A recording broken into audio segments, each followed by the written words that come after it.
This is very much a retrospective think about lockdown. Today is what feels like my last day of maternity leave, as it's the last day that I'll be at home with just my baby before I go back to work, with my husband being off for the next 3 weeks.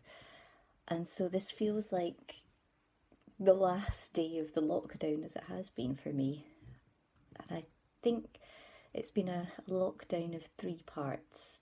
The first couple of months almost felt like a relief. Having been on maternity leave since August last year, life had started to just feel more and more overwhelming. So many things that you should be doing with your baby, so many groups to go to, so many things that you can't do because you've got a baby. So much FOMO.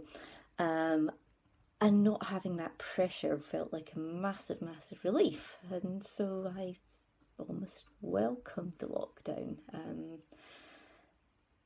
And then we would have been struggling to get out to do anything anyway at that point, because with an 8-month-old who's got heavily into food at the same time as still having as much milk as possible, and 3 naps and endless nappies, and then the endless cleaning up from all of those things, leaving the house would have been almost impossible, and gave us an opportunity to reconnect with people who were actually doing video calls and who were looking for people to catch up with, and with other mums and babies who were sitting at home having exactly the same experience of feeling I couldn't leave the house anyway, but I can chat to people in the video.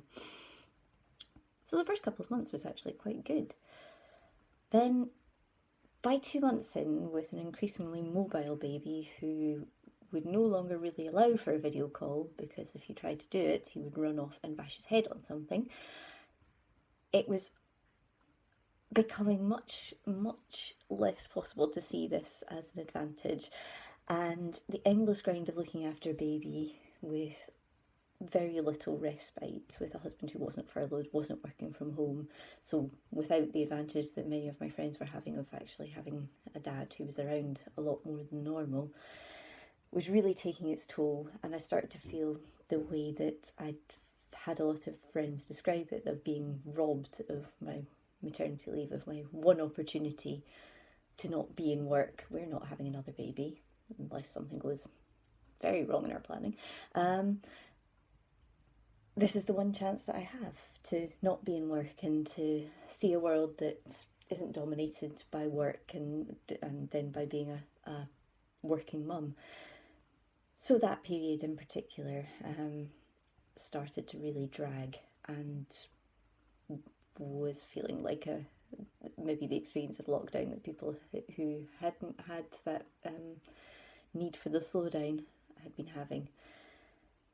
And also all the things that I'd been trying to do to keep busy during the lockdown and the spare moments were just becoming completely impossible. In the first couple of months, I'd been managing to practice some Italian whilst feeding the baby, or managing to take the baby out in the pram for a run, and then the baby decided that there was not an opportunity for mummy to not concentrate on feeding him, and that as he grew and as the weather got warmer, going for a run with an increasingly heavy baby just seemed like a massive drag rather than an opportunity to get out of the house. So the easing of the lockdown really came just in time, I think. And being able to then go out and see friends for a socially distanced meet in the park, or grandparents for similar,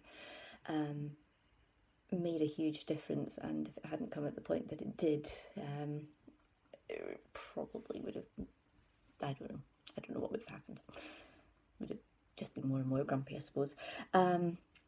So then the other aspect of that has been, for the first few months, thinking actually this has done wonders for my little boy. He's had all my attention in a way that he wouldn't have had.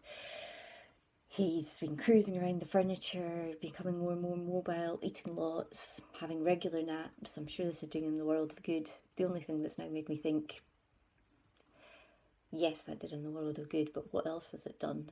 And how much more has it done it for older children?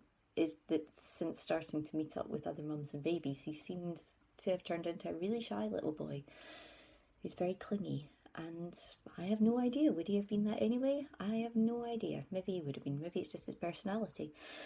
But he didn't seem like that before the lockdown. But then he was 7 months old, 8 months old, so. And I think it's still being a sort of funny, restricted world does worry me a little bit. You know, he's starting nursery in 3 weeks' time. How on earth is that going to go? He's not spent a single night away from home since November last year. He's not been looked after by a stranger. He's been now looked after by his gran once for a couple of hours since she joined our bubble. How on earth is he going to cope with having even a nap away from home? I don't know. With there not looking like there's much opportunity to do any settling in, I'm quite worried about that, and I think it's really important that we find some way of managing the next stage so that it's better for our children. I think it seems inevitable that we're going to go back down into a lockdown again, and that will be really important for saving lives. But for the mental health of our children, for their future, I'm not sure that this is sustainable as a long-term approach. So I think the lockdown was okay. I think from a mental health point of view, it went on about as long as I could handle.